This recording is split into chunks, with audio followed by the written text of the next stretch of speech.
Assalamualaikum warahmatullahi wabarakatuh. Alhamdulillahilladzi ja'ala ramadhana syahrus siyama lil mu'minin. Wassalatu wassalamu ala Rasulillah wa ala alihi wa ashabihi wa man tabi'ahum bil ihsanin ila yaumiddin. Rabbi shrah li sadri wa yassir li amri wa hlul 'uqdatam min lisani yafqahu qawli. Qala Allah Ta'ala, a'udzu billahi minasyaitonir rajim. Syahrul Ramadan alladzi unzila fihi al-Qur'an hudan lin-nasi wa bayyinatin minal huda wal furqan. Shadaqallahul azim.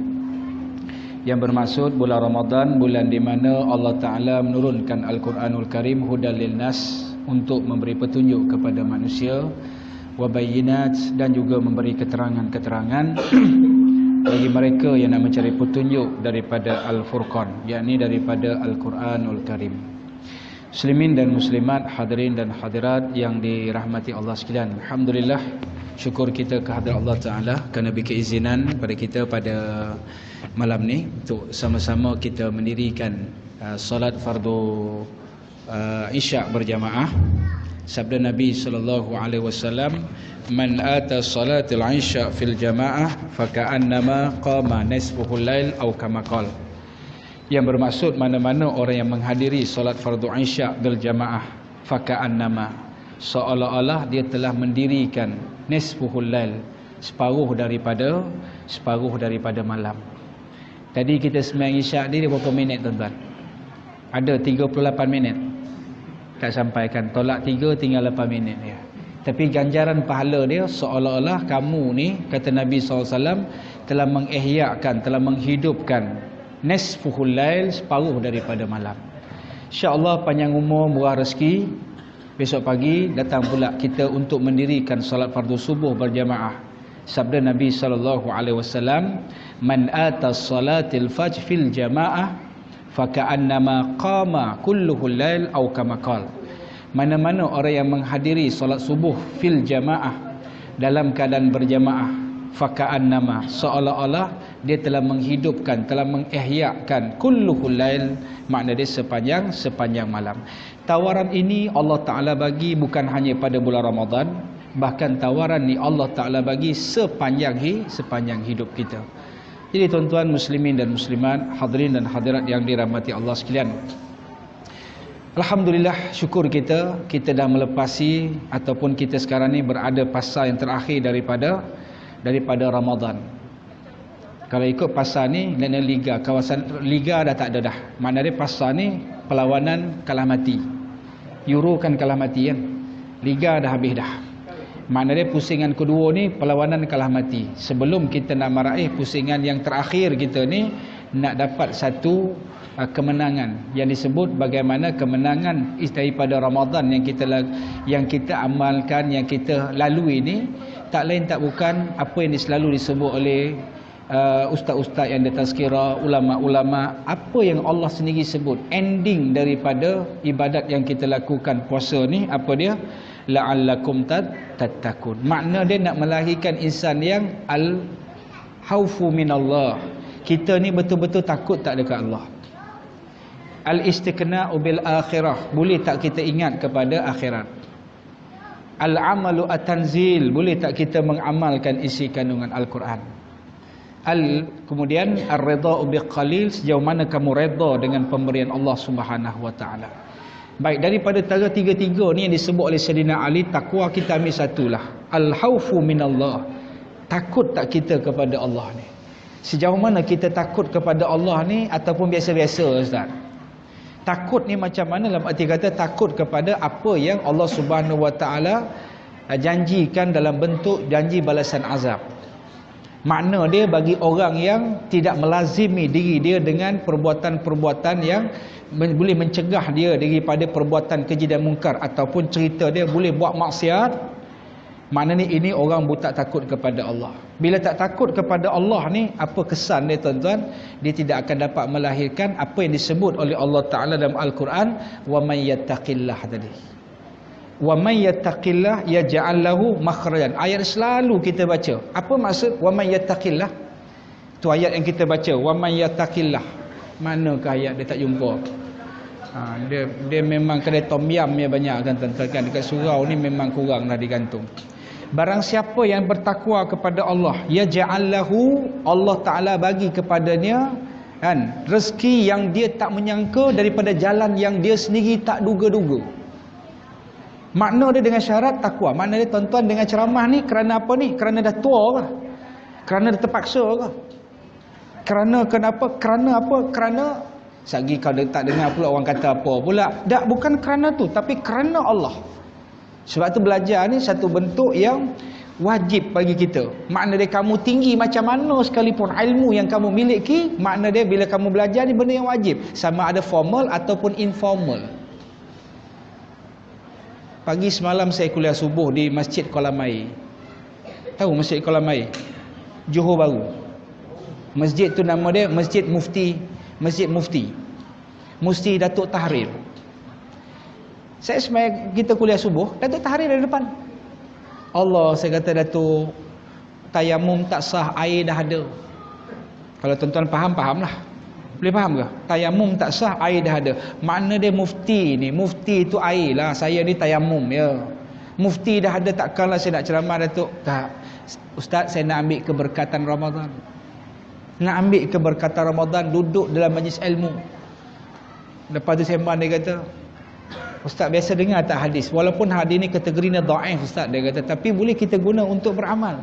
Hadis yang diriwayat daripada Anas bin Malik radhiyallahu an. Mana-mana orang yang menghadiri majlis ilmu bulan Ramadan dengan imanan, dengan keimanan, setiap langkah yang dia pergi majlis ilmu tersebut, Allah Taala tulis baginya 1 tahun kebajikan. Makna dia kita pergi dengar ceramah, kuliah tazkirah Ramadan, tak kisahlah siang ke malam ke, satu langkah yang kita pergi itu gandaan pahala dia 1 tahun kebajikan. Cuba tuan-tuan kira daripada rumah tadi sampai ke surau kita ni berapa langkah tuan-tuan? Dengan niat nak belajar, berapa langkah? Makna dia siapa yang rumah dekat dengan surau kuranglah pahala dia. Siapa yang rumah jauh dengan surau banyaklah pahala. Tapi saya rasa banyak-banyak pahala di saya lah. Tak apalah nak ceritakan, itu kelebihan Ramadan. Saya nak mengambil keberkatan. Itu mufti, tuan-tuan, mufti di Johor. Allah, Datuk Tahrir. Allah, malunya kita nak berceramah depan dia.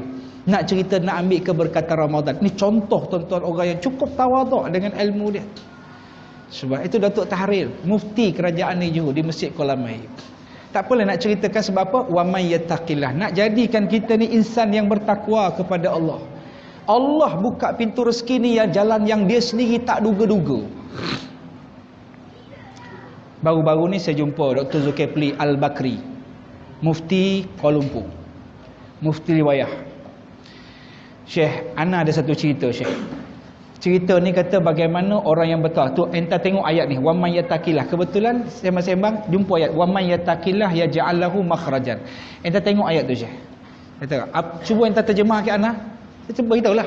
Barang siapa yang bertakwa, takut kepada Allah, mengamalkan isi kandung Al-Quran, sungguh-sungguh kita ingat kepada kematian, Allah Ta'ala buka pintu rezeki daripada jalan yang kita sendiri tak duga-duga.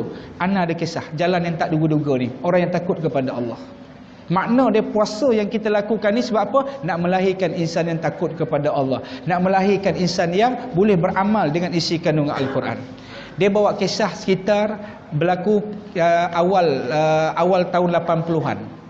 Ketika mana ada seorang pelajar Arab di Mesir. Pelajar Arab ni, dia pelajar yang miskin. Allah, orang belajar Mesir ni tuan-tuan zaman dulu-dulu memang susah sungguh. Pelajar Arab ni miskin. Kemudian dalam keadaan kemiskinan tu, mak hantar duit, ikutlah. Kalau bila ada duit, dia hantar. Bila tak ada duit, mak dia tak hantar. Buat apa? Minum air sejuk ni sajalah. Duduk rumah, tuan rumah duduk bawah, dia menyewa atas. Rumah Arab ni tuan-tuan, dia rumah flat ataupun rumah apartment ni. Rumah flat Arab ni tak macam rumah flat kita ni. Rumah flat kita ni berbumbung. Rumah flat Arab ni dia terbuka. Arab panggil sutuh. Mana dia boleh buat penambahan rumah, dah sampai tingkat 20 kan boleh buat penambahan. Kita punya ada bumbung kan. Satu hari kan, pelajar ni dalam keadaan dia mak tak hantar duit dan dah 2 hari tak makan dan perut dia terlalu lapar. Dia kalau lapar ni hungry kan, lapar. Tapi kalau terlalu lapar dia panggil apa? Sama macam penat lah, penat. Kalau penat kita panggil tired. Tapi kalau terlalu penat kita panggil exhausted, makna terlampau penat. Jadi sahabat ni satu hari terlampau lapar sangat. Yalah mak tak hantar duit mak, yalah mak miskin. Saya sendiri biasa melalui suasana tu. Masa saya belajar tahun 90 di Mesir tu. Zaman tu nak minta duit, telefon dekat mak, telefon dekat abah ni, telefon tu 1 minit 12 ringgit. Mak boleh tak masuk duit tak adalah mak. Ajar besok mak masukkan. Masuk bukan 3 hari dapat tuan-tuan. Seminggu belum tentu dapat lagi. Pergi bank tengok, maafi, pulus maafi. 2-3 hari tu pergi pula, maafi. Allahu Akbar. Kan susah tuan-tuan. Tak macam anak kita hari ni. Anak kita hari ni belajar di Mesir, bah duit tak ada, WhatsApp ya. Abah WhatsApp abah pukul 10, 1 minit dapat duit dah. Itu sekarang ni lah mudahnya. Zaman dulu memang susah. Jadi sahabat ni terlampau letih sangat. Dr. Zubair tahu, dia buat apa? Dia naik atas hutuh ni. Naik atas bumbung ni. Duduk sekejap tengok naik atas tu. Tengok tuan rumah ni ada jemur kuih 3 talam. Ada kuih Arab tu 3 talam. 3 talam. Kuih tu mungkinlah nama dia tepung talam lah kot kan. Kalau kita nama tepung talam lah kan. Ada 3 talam kuih. Tuan-tuan, kita ni agak-agak tuan-tuan yang depan saya ni, abang-abang saya di depan ni, kalau perut tengah lapar, tengok ada kuih 3 talam, kita kebas balun ke tidak? Orang yang paling pertama balun haji lah. Memang balun punya tuan-tuan. Perut tengah lapar, siapa tak nak makan kan. Akhirnya kawan ni baru ambil kuih ni baru gigit baru gigit ya. Tiba-tiba air mata mengalir. Sebab apa? Ya Allah, ana akhafullah, aku takutkan kau ya Allah. Ya Allah, pasal apa aku ambil hak orang lain, tak minta izin terlebih dahulu. Ya Allah, beginilah sendiri keadaan aku ni, sampaikan nak alah perut aku ni sanggup buat satu benda yang Allah larang. Apalah jadi, akhirnya dia letak balik kuih dia. Letak balik kuih, tapi kesan gigit tu masih ada lagi. Kesan gigit dia ada lagi. Kemudian dia turun bawah, tidur besok pagi pergi awal ke bangun pagi besok, minum air, pergi ke kuliah, belajar awal. Sebab kalau perut lapar ni selalu dia datang awal kelas kan. Kalau dia pergi kuliah lah selalu dia awal datang. Kalau perut kenyang selalu lewat lah. Saya banyak kadang-kadang ceramah waktu maghrib kan di luar Ramadan. Waktu maghrib tu kebanyakan orang kurang. Dekat-dekat nak isyak tu baru ramai sebab perut dah kenyang. Tapi saya cerita Kundang Jaya ni tak ada. Saya cerita banyak belah-belah saya ceramah di belah Afrika, belah Poland kan, belah Belgium saya ceramah lah. Sini tak ada, sini alhamdulillah. Kan, nak ceritakan tentang bagaimana bila dalam keadaan lapar pergi ni hasil daripada kesabaran dia. Malam tadi Allah Ta'ala bagi rezeki macam mana, besok pagi tu tengok Tok Guru datang awal. Selalu Tok Guru lewat datang pergi kuliah ni, mengajar ni lewat. Hari tu Tok Guru datang awal. Tok Guru tanya, kamu datang awal ya? Alhamdulillah. Nak tanya kamu nak kahwin tak? Tok Guru, semua orang nak kahwin. Tok Guru, siapa tak nak kahwin, dia kata. Tapi lah saya memang nak kahwin, tapi duit tak ada ni sekarang. Aku bukan tanya kau ada duit ke tidak, kau nak kahwin ke tidak kan. Tak Tok Guru, yelah nak bagi besok macam mana nak bagi makan orang rumah saya macam. Tak, aku tanya kau bukan cerita nak kahwin ke tidak. Tok Guru, saya ni muka yang handsome ni, tapi tak, aku tanya nak kahwin ke tidak, bukan tanya kamu ni nak kahwin ke tidak ni. Naklah Tok Guru, ambil sini. Terus Tok Guru tu kahwinkan dia. Rupa dia Tok Guru ni dapat pesan daripada kakak dia ke abang dia supaya cari seorang bakal calon isteri suami untuk anak perempuan dia. Maknanya dia anak buah dia lah. Untuk anak buah dia. Sebab apa? Nak cari anak buah, Tok Guru cari biar dia orang yang selamat agama dia. Carilah siapa-siapa, dia kata janji anak saya ni boleh selamat agama dia, anak perempuan saya ni selamat agama dia. Akhirnya Tok Guru ni kahwinkan dia. Sebab apa? Dia Tok Guru kenal dia seorang pelajar yang baik, seorang pelajar yang warak, seorang pelajar yang takut kepada Allah. Kahwinlah dia. Bila kahwin, Tok Guru bawa pergi jumpa isteri dia. Tuan-tuan, pergi jumpa isteri dia, terperanjat sahabat ni yang malam tadi sabar tak makan kuih tadi. Tengok isteri dia siapa? Anak tuan rumah. Isteri dia anak tuan rumah. Dan isteri ni pula bila suami dah datang, dia buat apa? Dia bawa kuih tuan-tuan 1 talam. Bawa kuih 1 talam. Tengok kuih malam tadi dia gigit. Kesan gigit duk ada lagi dekat kuih ni. Dia kata nasib baik saya sabar malam tadi. Allah Ta'ala bagi pintu rezeki yang tak diduga-duga. Kalau saya tak sabar malam tadi, saya pagi ni tak dapat menikah tak? Kan? Alhamdulillah dengan kesabaran dia dapat menikah. Bahkan dia bukan dapat makan satu kuih saja tuan. Bahkan satu talam kuih dapat. Dengan tuan-tuan talam pun dia dapat. Nak ceritakan apa dia tuan? Wa may yattaqillah, barang siapa yang bertakwa kepada Allah. Jadi makna dia Allah buka pintu rezeki yang tak diduga-duga. Sebab itu belajar letakkan kerana Allah. Kerana kita ni belajar kerana apa? Kerana perintah Allah. Sama ada formal ke atau informal. Jadi makna Allah Ta'ala bagi pintu rezeki yang kita tak duga-duga. Dari segi ganjaran pahala jangan ceritalah.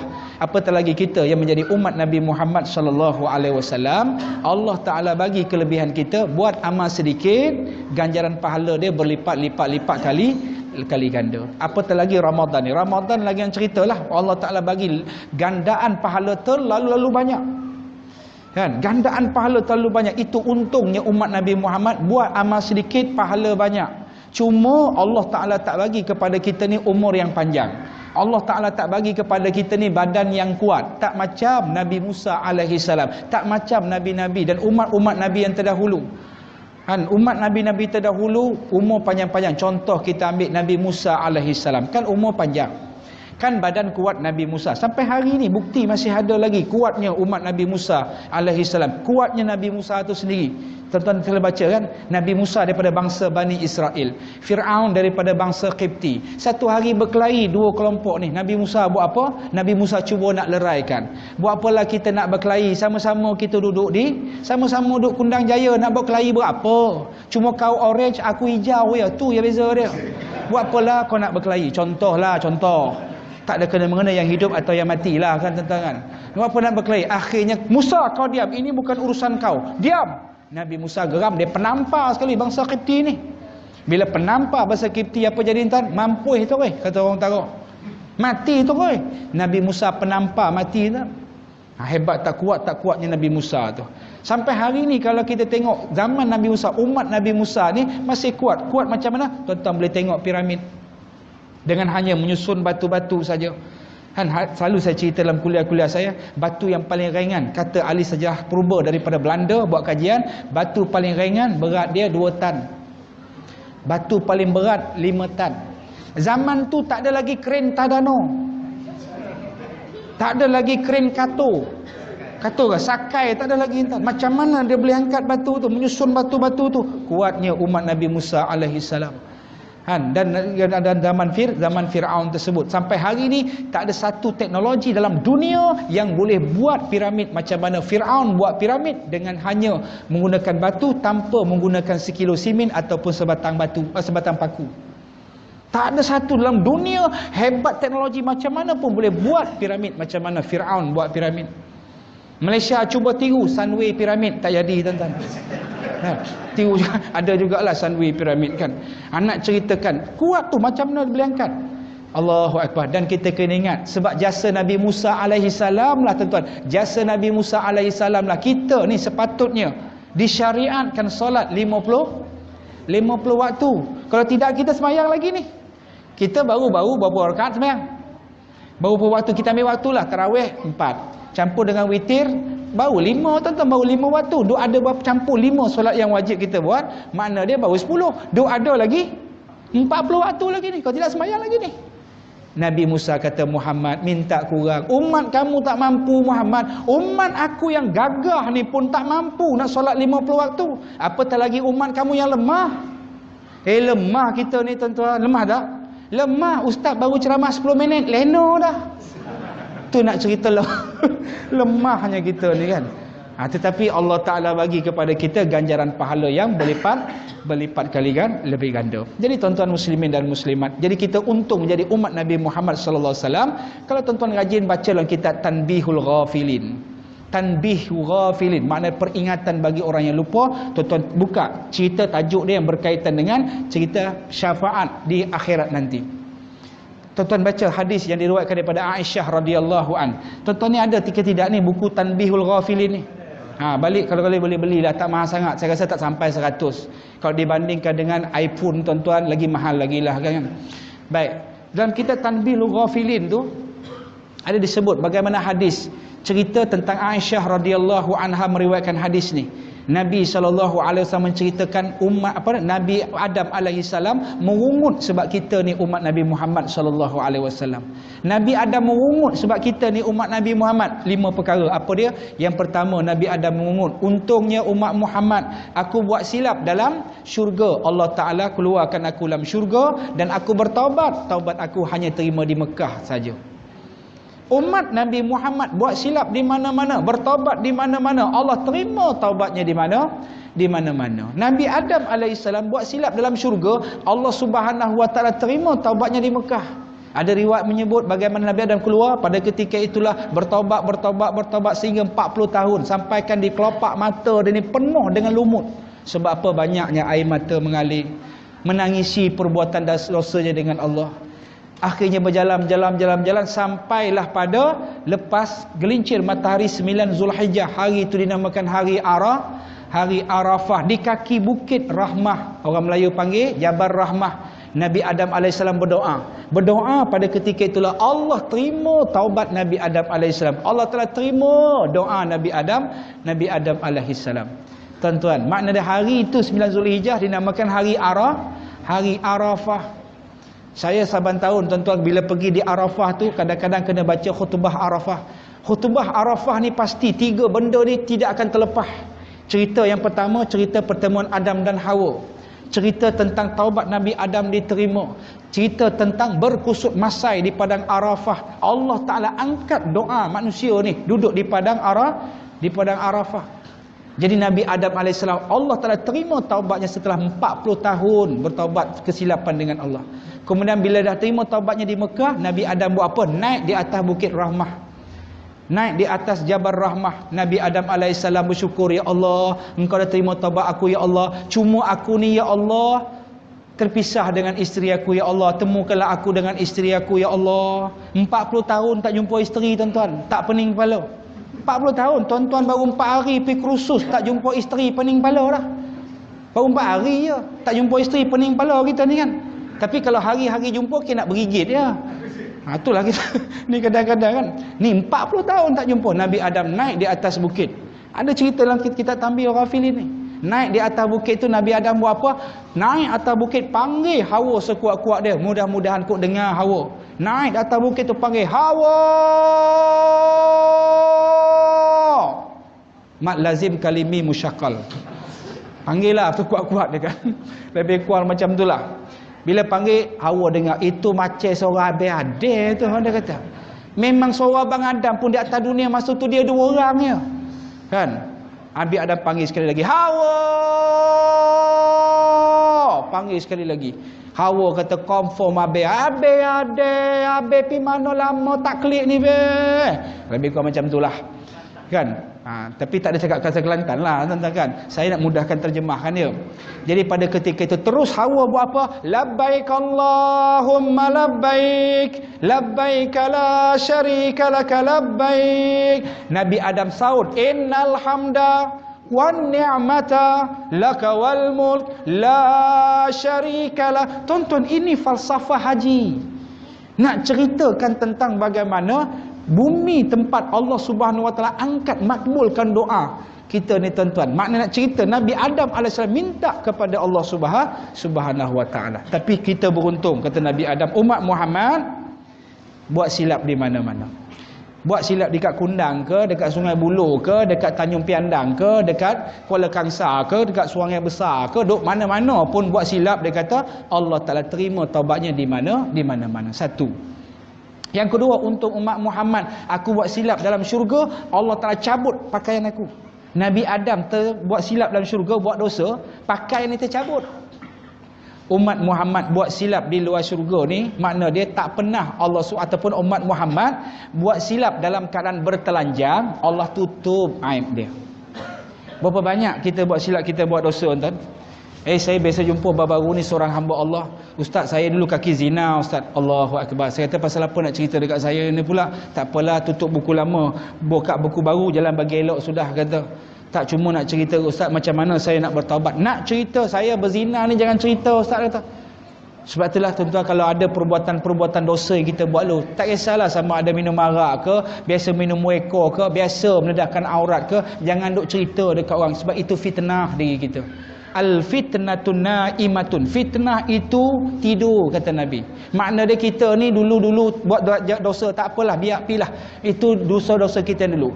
La'anallah ay khazaf. Allah melaknat siapa-siapa yang menggerakkan fitnah yang dah tidur.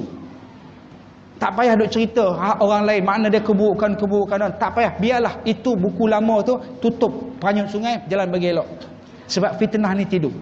La'anallah ay khazaf. Allah melaknat siapa-siapa yang menggerakkan fitnah yang dah tidur. Jadi sebab itulah tuan-tuan, kita umat Muhammad buat silap dalam keadaan bertelanjang ataupun buat silap ni, Allah tutup aib dia. Umat Nabi Muhammad, Nabi Adam tercabut pakaian dia bila buat dosa. 2. Umat Muhammad untung. Ketiga, kata Nabi Adam alaihissalam, apa dia? Untung umat Nabi Muhammad, aku buat silap dalam syurga, Allah pisahkan aku dengan isteri aku. Umat Muhammad buat silap, tak pernah Allah Ta'ala pisahkan dengan isteri dia. Akak biasa tak abang ni satu malam tak sembahyang isyak agak? Sedar-sedar pagi-pagi tengok dekat surau, tengok abang tak ada. Telefon pejabat tak ada. Telefon dekat kawan dia tak ada. Semua tak ada. Pergi kedai roti canai pun tak ada. Telefon-telefon, bang, abang pergi mana ni bang? Saya tengok sedar-sedar subuh ni saya bangun tengok-tengok abang tak ada sebelah ni. Abang pergi mana? Tak tahulah yang malam tadi abang tak sembahyang isyak. Sedar-sedar tengok sampai Songkla dah. Ustaz ni banyak contoh Songkla, bawa lah contoh Mekah ke kan. Habis terpisah tak kak? Tak ada, adalah dekat Kundang Jaya ni kan. Itu untungnya umat Muhammad. Buat silap tak pernah Allah Ta'ala pisahkan. 3. Untung umat Muhammad, aku buat silap dalam syurga, Allah Ta'ala persilakan keluar daripada syurga. Umat Muhammad buat silap di luar syurga, dia bertaubat, Allah persilakan masuk syurga. Dan yang kelima, untungnya umat Muhammad duduk di padang mahsyar nanti, umat Muhammad akan di-upgrade. Kita ni Allah upgrade. Makna dia kita tuan, kita tahu kan, Nabi semua ada 124,000 orang Nabi. Dan umat yang mula-mula dibicarakan di depan Allah Ta'ala siapa dia? Umat Nabi Nuh dulu.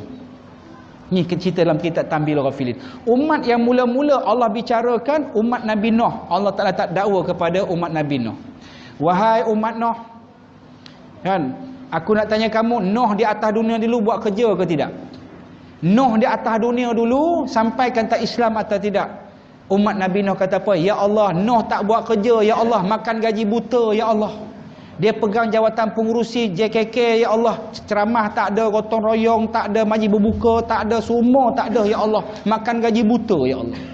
Kan, dia pula jawatan-jawatan pula pengurusi surau pun sama juga, langsung tak ada tazkirah, ya Allah. Makan gaji buta, ya Allah. Allah Ta'ala panggil Nuh, umat kamu dakwa kamu tak buat kerja. Kan duduk di padang mahsyar ni orang dakwa belaka.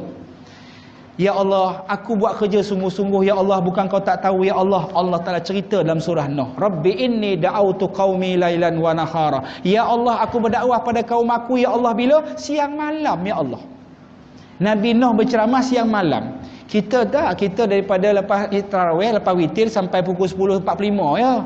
Itu pun dah lepas 10.45 tuan-tuan dah tengok jam dah. Kan, falam yazidun du'a illa firara. Mereka ni tak mau dengar dakwah aku, ya Allah. Nabi Nuh berdakwah, orang tak mau dengar. Wa inni kullama litaghfir lahum fi ja'ala fi adhanihim. Mereka ni bukan tak mau dengar dakwah, ya Allah, bahkan mereka ni ambil jari-jari mereka, ya Allah, mereka sumbat lubang telinga mereka, ya Allah. Tuan-tuan, Nabi Nuh berdakwah, orang ambil jari sumbat lubang telinga. Kalau tutup telinga macam ni tutup telinga. Ni ambil jari-jari mereka ni sumbat lubang telinga. Nabi Nuh berdakwah, orang sumbat lubang telinga. Tuan-tuan, saya kalau berceramah depan ni tuan-tuan sumbat lubang telinga, memang saya baling dengan air ni. Nabi Nuh sampai orang tutup telinga, sumbat lubang telinga ni. Tak cukup dengan tu sumbat lubang telinga, dia buat apa haji? Wastaghsau siyabahum. Mereka ambil kain mereka, mereka ambil jubah mereka, mereka selubung kepala mereka. Abang-abang saya yang pakai jubah ni cuba angkat jubah selubung kepala, apa jadi? Seluar spender dah lah tak pakai. Habis nampak kontol-kontol dia semua kan. Nak cerita Nabi Nuh alaihissalam berdakwah, orang tutup telinga, orang tunjuk kemaluan. Tu Nabi Nuh alaihissalam. Akhirnya, ya Allah, kata Nabi Nuh, aku boleh bawa saksi. Siapa saksi kamu Nuh? Aku boleh bawa saksi. Siapa dia? Umat Muhammad jadi saksi. Umat Muhammad Nuh 124,000. Yang ke 124,000 ni, Nabi semua ada 124,000. Nabi Muhammad Nabi yang ke 124,000. Nabi Nuh Nabi yang ketiga. Adam, Idris, Nuh Nabi yang ketiga. Tuan-tuan, macam inilah kita pergi pejabat pos nak beli stamp. Kita ambil nombor terkini, nombor 3. Nombor kita 124,000. Agak-agak dah berapa lama nak tunggu, tuan-tuan? Berapa bulan nak tunggu? Saya tak tanya berapa jam tunggu, berapa bulan nak tunggu? Itu pun belum tentu lagi 3 tahun ni. Kan? Jadi akhirnya Allah Ta'ala perintahkan malaikat pergi ambil umat Muhammad, meh ke depan, upgrade ke depan. Umat Nabi soleh tahan. Umat Muhammad nak pergi mana ni? Duduk belakang. Pandai-pandai potong queue. Ini umat special. Malaikat jadi rider pergi ke depan. Allah Ta'ala tanya kepada umat Muhammad, wahai umat Muhammad, umat Nuh dakwa, Nuh tak buat kerja. Hari ini kami nak tanya, Nuh kata kamu jadi saksi. Ya Allah, ya kami menyaksikan ya Allah. Nabi Nuh alaihi salam sungguh-sungguh buat kerja ya Allah. Siang malam ya Allah berdakwah ya Allah. Umat Nabi Nuh kata, wahai umat Muhammad, mana kamu tahu Nuh buat kerja sedangkan kamu tak biasa tengok muka Nuh? Mana kamu tahu Nuh buat kerja sedangkan kamu tak hidup zaman Nuh? Kamu tak biasa tengok muka Nuh. Kamu bisa tengok muka Nuh Omar ya. Yang tu saya tambah ya tuan, tak dalam kitab. Tuan-tuan jangan cari. Kan? Kan? Macam mana kamu kata Nuh buat kerja? Ya Allah, pada kami diutuskan seorang rasul. Rasul tu nama dia Muhammad sallallahu alaihi wasallam. Dan pada rasul kami ni dibekalkan pula satu kitab yang dinamakan Al-Quran. Dan Al-Quran ni pula menceritakan kisah-kisah umat-umat terdahulu dan kisah-kisah umat-umat yang terdahulu sebelum Nabi sallallahu alaihi wasallam, bahkan kisah-kisah kebiadaban umat yang terdahulu. Termasuklah kebiadaban umat Nabi Nuh alaihi salam yang buat tak elok kepada Nabi Nuh alaihi salam. Hari ini kami saksi Nuh sungguh-sungguh buat kerja ya Allah. Nabi sallallahu alaihi wasallam bersabda, nahnu akhirun wa nahnu awwalun. Kami ni umat yang paling bongsu, tetapi kami umat yang mula-mula sekali Allah akan bicarakan di depan Allah. Jadi tuan-tuan muslimin dan muslimat yang berbahagia sekalian, apa yang jadi pengajaran kepada kita hari ini tuan-tuan? Kita beruntung jadi umat Nabi Muhammad sallallahu alaihi wasallam. Apa yang kita perlu buat tuan-tuan? Alhamdulillah kita sebab tarawih ni kita membanyakkan selawat kepada Nabi sallallahu alaihi wasallam. Jadi mudah-mudahan kita termasuk dalam golongan orang yang akan mendapat syafaat Nabi sallallahu alaihi wasallam hasil daripada ibadat yang kita buat pada bulan Ramadan. Jadi bila kita buat ibadat dalam bulan Ramadan ni tuan-tuan, kita letakkan kerana apa? Kerana Allah. Kita letakkan bagaimana Islam ni merupakan agama yang hidup. Islam hidup dengan ilmu yang Allah Ta'ala bagi. Nak Islam kita hidup dalam diri kita, mesti ada ilmu. Nak Islam ni hebat dalam diri kita, nak tak nak kena ada ilmu. Sebab ilmu inilah yang menyebabkan hidupnya Islam dalam diri kita, hidupnya Islam dalam keluarga kita, hidupnya Islam dalam masyarakat kita. Tapi bila tak ada ilmu, Islam tidak akan hidup. Dan tempat kita inilah kalau tak hiduplah dengan ilmu, dengan majlis ilmu, dia agak suram sikit nampak di kawasan tersebut, tak nampak bercahaya. Jadi mudah-mudahan Allah Ta'ala kekalkan kita untuk menjadi orang yang berilmu. Mudah-mudahan Allah Ta'ala kekalkan kita untuk sentiasa dipermudahkan untuk melakukan apa juga kebajikan-kebajikan, terutama sekali di penghujung Ramadan yang kita lalui ini. Jadi mudah-mudahan Allah Subhanahu Wa Taala bagi kekuatan untuk sama-sama kita beramal dengan ilmu yang kita ketahui. Sekadar itu dulu. Mudah-mudahan apa yang kita kongsikan pada malam ni ada manfaat di sisi Allah Subhanahu Wa Taala, terkasar terkurang kelemahan dan kedhaifan ilmu saya sendiri. Qul qauli hadza wa astaghfirullahal azim li wa lakum. A'udzubillahi minasyaitonir rajim. Bismillahirrahmanirrahim. Alhamdulillahirabbil alamin. والعاقبة للمتقين ولا عدوان إلا على الظالمين. رضينا بالله ربا وبالإسلام لنبي محمد النبي ورسوله. اللهم فقهنا في الدين وعلمنا التأويل واهدنا الصراط المستقيم. اللهم أرنا الحق حقا وارزقنا اتباعه وأرنا الباطل باطلا وارزقنا اجتنابه. اللهم جمعنا هذا جمع المرحومة تفرقنا من بعده تفرقا معصوما.